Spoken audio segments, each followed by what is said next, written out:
Chers amis, en 1917, la Sainte Vierge Marie est apparue à 3 enfants au Portugal et précisément dans la petite ville de Fatima. Ces événements allaient avoir des conséquences inouïes dans la vie du monde et particulièrement dans la vie de l'Église catholique. Le cœur du message de Fatima est bien la consécration au cœur immaculé de Marie. La Vierge l'avait demandé à plusieurs reprises. La consécration tout d'abord de la Russie, en communion avec tous les évêques. C'était un acte que le Saint-Père devait poser, afin que la Russie, comme disait la Vierge, ne répande plus ses erreurs dans le monde. On verra de quoi il s'agit. Mais très vite, on a compris également que la consécration engageait les personnes. Chacun est appelé à se consacrer au cœur immaculé de Marie. Mais depuis un certain temps, les prêtres ont bien senti que cette consécration devait également toucher les paroisses. C'est bien le sens de ce qui va se passer avec votre prêtre. La consécration de votre communauté de paroisse au cœur immaculé de Marie. Les personnes qui ne connaissent pas les événements qui se sont passés à Fatima du Portugal s'interrogent peut-être. Quel est le sens? Quelle est la signification d'une consécration de paroisse au cœur de la Sainte Vierge? Pour cela, il s'agit de revenir au début, à l'origine de ce qui s'est passé là-bas, dans ce petit village du Portugal.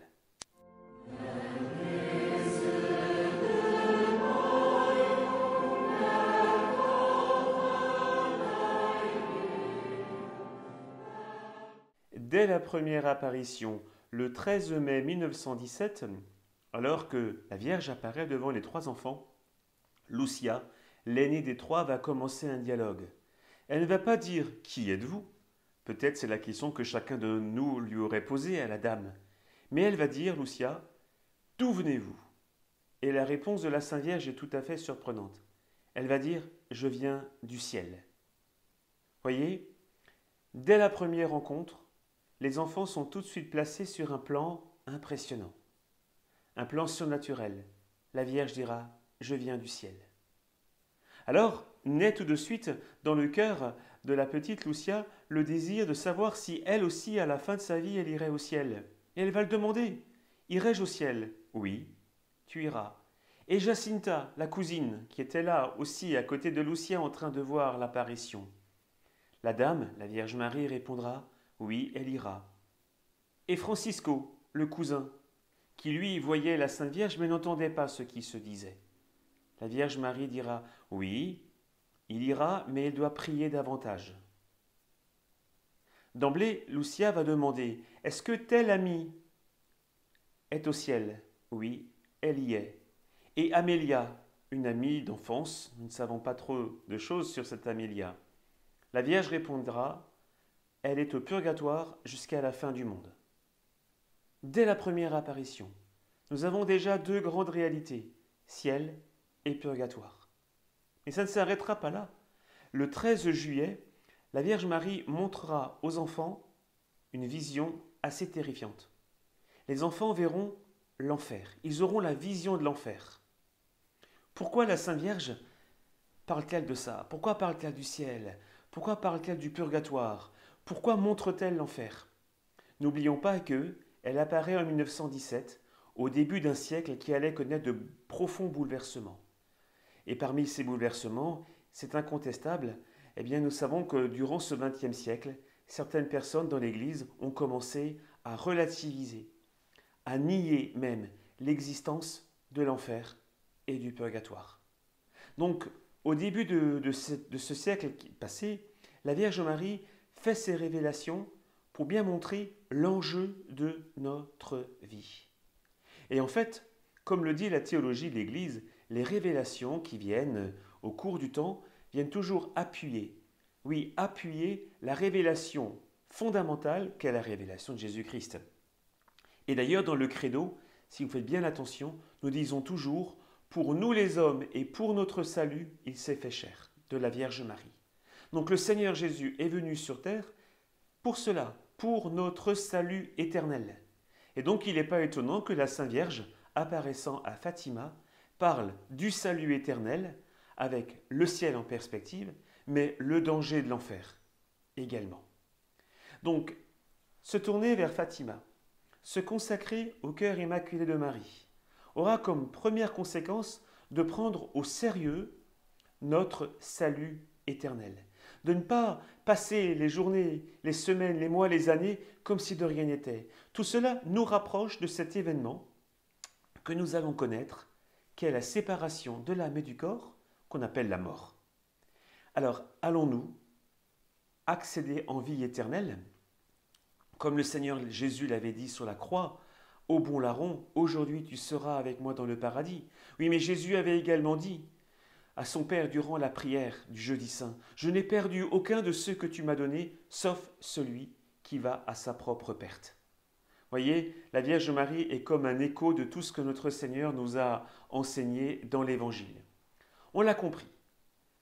La première conséquence de la consécration au cœur immaculé de Marie, c'est bien de prendre au sérieux notre salut éternel. Mais vous savez, qui veut le but veut également les moyens, qui veut la fin veut les moyens.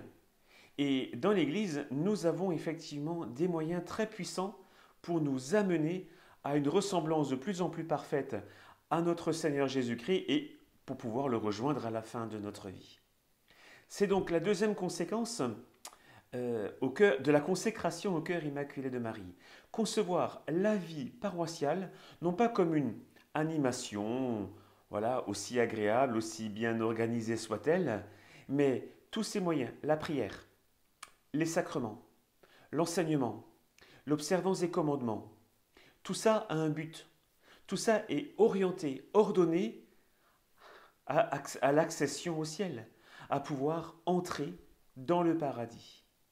Et déjà d'ailleurs, la Vierge Marie disait à Lucia au sujet de Francisco, oui, il ira au ciel, mais il faut qu'il prie davantage. C'est également une des conséquences de la consécration au cœur immaculé de Marie. Car le jeune Francisco, lorsqu'il aura compris ce qu'on lui a dit, que dira-t-il? Il dira, des chapelets, j'en dirai autant qu'elle veut. Voyez, c'est déjà une première conséquence. Ce qui s'est passé dans le cœur, j'allais dire, du petit Francisco, dans l'âme de ce garçon, va se réaliser dans votre âme et plus généralement dans la vie de la paroisse, comme conséquence de la consécration au cœur immaculé de Marie, un désir renouvelé de la prière. C'est incontestable. Par rapport à ces trois réalités qui existent dans l'au-delà, le ciel, l'enfer et le purgatoire, il est bon d'avoir les idées claires, mais non pas en fonction d'opinions personnelles, mais en nous appuyant vraiment sur ce que le catéchisme de l'Église catholique nous enseigne. L'enfer ne vient pas par hasard. Eh bien, l'enfer est la conséquence, je dirais, d'une vie où on s'est habitué à vivre dans le péché. Et cette habitude fait que le regret qu'on peut éprouver est de moins en moins fort, au point de disparaître. Ce qui fait qu'au moment de la mort, alors que Dieu est miséricordieux et qu'il offre la possibilité de miséricorde à toute personne qui quitte ce monde, eh bien la personne qui justement s'est habituée à vivre dans le péché, à ne plus ressentir aucun regret, ne va même plus désirer la miséricorde de Dieu. Il y a une sorte d'indifférence, et même pire qu'une indifférence, une sorte de rejet de cette miséricorde, car la miséricorde implique, on l'a dit, le regret, le repentir, c'est-à-dire le désir de revenir vers Dieu, le désir de se détacher du péché. Or, la personne qui meurt en état de péché grave, c'est non seulement habituée à vivre dans le péché, mais elle s'est surtout endurcie, c'est-à-dire qu'elle voit dans la miséricorde une sorte de menace, parce que l'orgueil est tel. Ça veut dire que la personne, rejetant Dieu jusqu'au bout, volontairement, eh bien, par voie de conséquence, choisit librement eh bien là, cet état de rupture, cet état de séparation définitive avec Dieu qu'on appelle l'enfer.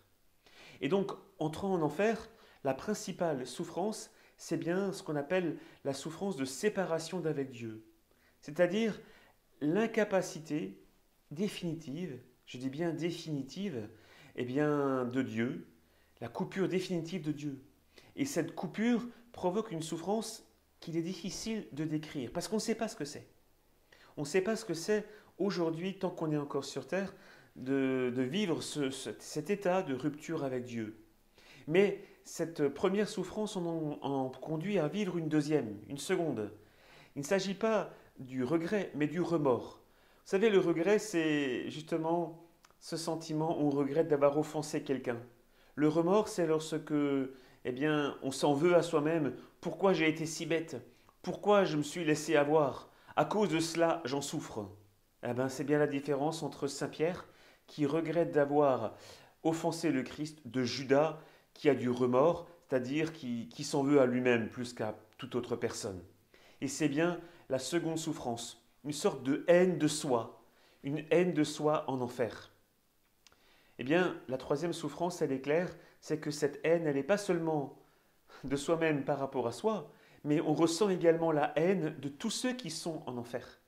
C'est bien ce qu'on appelle l'univers infernal, c'est-à-dire un milieu de haine perpétuelle. C'est la troisième souffrance. À l'inverse, le ciel, nous disent les Saintes Écritures, nous dit la tradition et l'enseignement de l'Église, c'est bien une communion parfaite avec Dieu, où l'intelligence humaine, autant qu'elle est capable de le recevoir, commence à comprendre les mystères de l'univers. Toutes les fameuses grandes questions qui restent sans réponse sur Terre, au paradis, il y a une illumination de l'intelligence qui nous saisit. Mais il y a également un embrasement de la volonté. On veut le bien. On comprend alors pourquoi sainte Thérèse de Lisieux disait « Je passerai mon ciel à faire du bien sur la terre ». La volonté est attirée par la charité. Elle veut vivre de charité. Et enfin, c'est le cœur, l'amour, qui est totalement donné à Dieu. Et cet amour, voyez, il va consister à se laisser combler par le bonheur céleste. C'est bien ce qu'on appelle la vision béatifique. Il y a là non pas une recherche de bonheur personnel, mais bien un bonheur qui vient de Dieu et qu'on va recevoir. Enfin, le purgatoire, la tradition de l'Église nous dit que la personne qui rentre en purgatoire a la certitude d'aller un jour au ciel. Mais elle voit également, au moment de sa mort, au moment du jugement de son âme, une certaine incapacité à se laisser remplir de Dieu. Parce qu'il y a encore trop d'attachement à l'orgueil, à la faiblesse, à toutes sortes de choses sur la terre. On est encore attaché à des biens, à des sources de joie qui ne sont pas Dieu. Et il faut apprendre petit à petit à s'en détacher. Alors les âmes du purgatoire, nous savons que nous pouvons les aider par nos prières, par la messe qui est célébrée, par l'offrande de la communion que nous vivons. Tout cela apporte un bien très important aux âmes du purgatoire. Et donc Notre-Dame de Fatima, on l'a compris, en ce début de XXe siècle, vient rappeler ces réalités capitales qui font vraiment partie de la foi chrétienne. On ne peut pas sincèrement être chrétien et remettre en cause l'existence du ciel, de l'enfer et du purgatoire. Alors, entrons dans cette démarche de consécration que votre prêtre vous demande et vous allez voir que ça va avoir comme premier effet, oui, de vous donner des idées claires et de comprendre l'enjeu de la vie sur terre. Dans les relations que Lucia avait avec la Vierge Marie, on constate à chaque apparition, au début du dialogue qui va commencer, que Lucia demande toujours la même chose à la Vierge Marie. Qu'attendez-vous de moi? Que voulez-vous de moi? Voyez, ça va être une autre conséquence de la consécration au cœur immaculé de la Vierge, consécration de vos personnes, de vos familles et de la paroisse. On va davantage chercher à accomplir la volonté de Dieu. C'est bien ça la sainteté.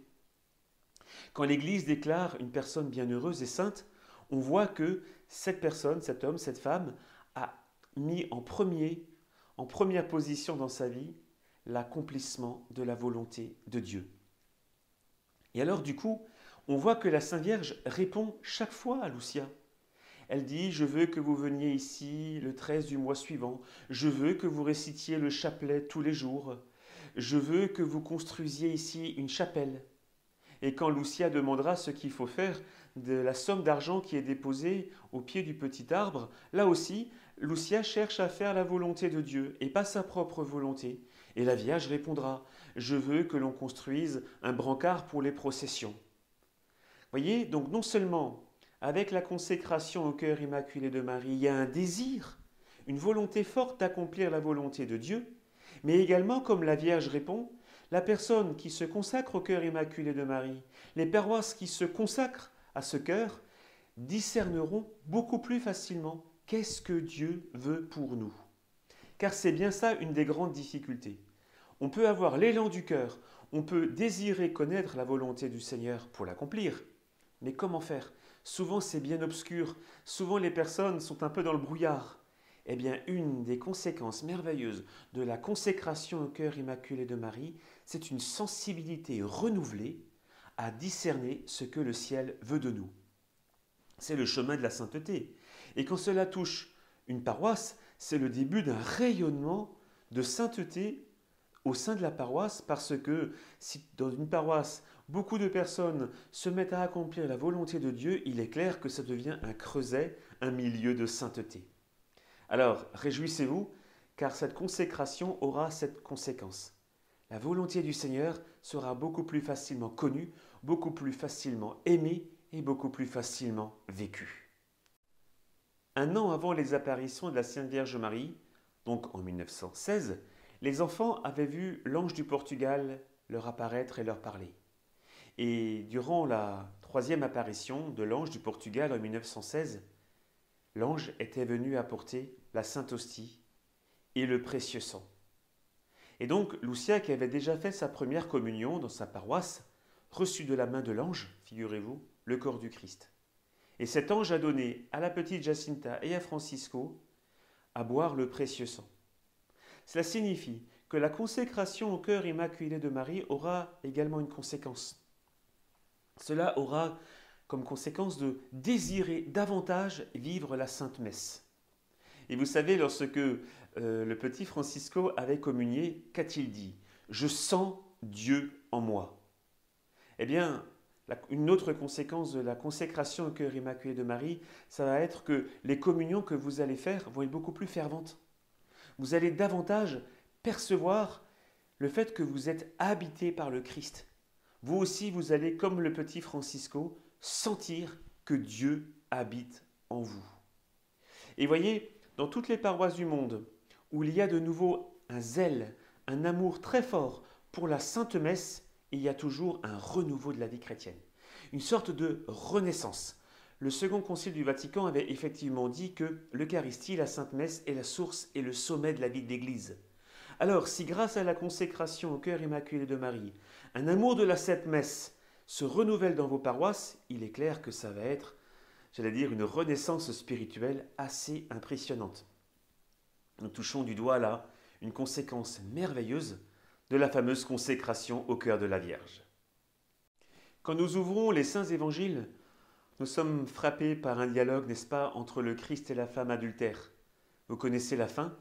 La dernière parole que le Seigneur lui adresse, c'est « Va et ne pêche plus ».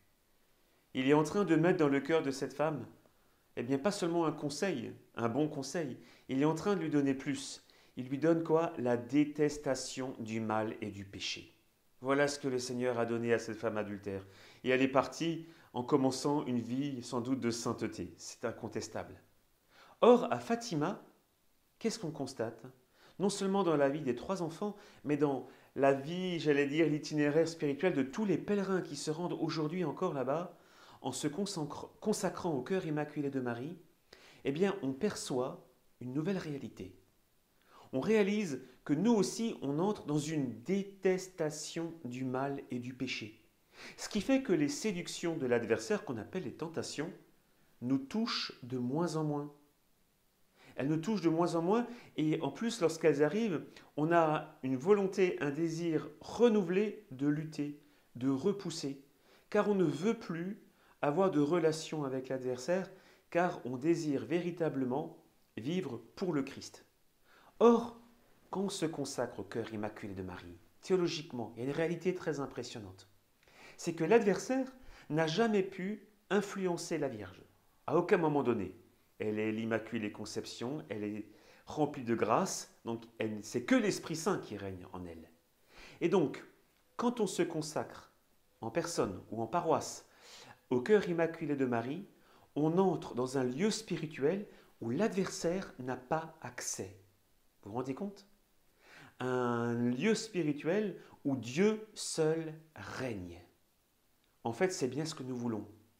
C'est bien ce que nous désirons, que le Christ règne dans toute notre vie, personnelle, familiale et dans notre paroisse.